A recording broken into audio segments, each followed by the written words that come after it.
paraît, mesdames, messieurs, que les plages sont de plus en plus polluées. On ne sait pas trop pourquoi. Enfin, disons que on le sait, mais on ne veut pas trop le savoir. C'est comme l'alimentation, la couche d'ozone, les gaz d'échappement, on sait, mais on sait. Mais ce qui nous emmerde le plus, c'est de le savoir.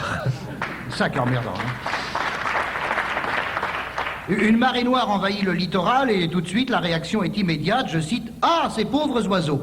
C'est vrai, ces pauvres oiseaux, c'est affreux, c'est vrai. Mais il y a aussi des gens sur le littoral. J'entends jamais dire, « Ah, ces pauvres gens !»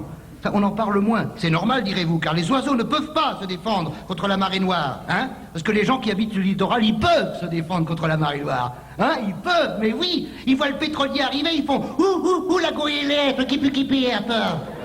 Vilain pétrolier, veux-tu reculer? Veux-tu reculer? Et paf, le pétrolier fout le camp, hein? Il se barre. Bon, non.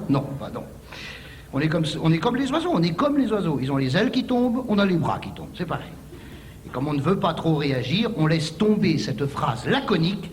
D'accord, toutes ces pollutions, c'est terrible. Bon, enfin, vous comprenez. S'il fallait réagir à tout ce qu'on a mangé, on respire, s'il fallait pas manger l'alimentation, évocation des voisins, on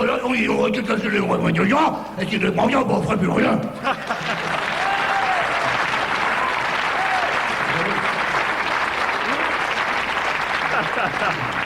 Et puis on a beau dire, mais il n'y a pas à dire, moi c'est ce que je dis. Hein?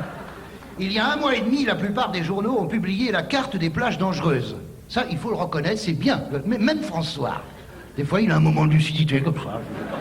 Il doit y avoir un pigiste qui passe à toute allure, paf.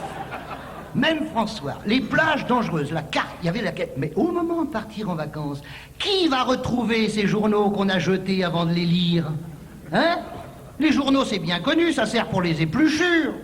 Et hop, on emballe ça, et on les donne aux lapins. Je suis sûr que les lapins sont beaucoup plus au fait de l'actualité que nous.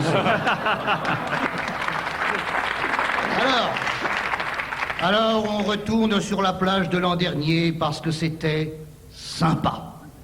Les vacances se déroulaient dans la douce quiétude d'un emploi du temps réglé comme du papier à musique. On va à la plage, on va se baigner, on revient de la plage. On va à la plage, on va se baigner, on revient de la plage. On va à la plage, on va se baigner, on revient de la plage. On va à la plage, on va se baigner, on revient de la plage. À la plage, on va se baigner, on va de la plage. On va à la plage, on va se baigner, on va à la plage, on va se baigner, on va à la plage. Non, aujourd'hui il pleut.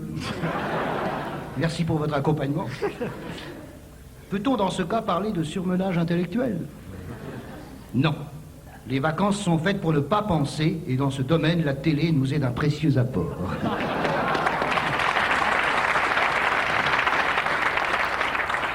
Non loin de la plage, mesdames et messieurs, les égouts défèquent dans l'élément marin. Vous noterez au passage la délicatesse du vocabulaire. Mais attention, car je n'ai pas fini.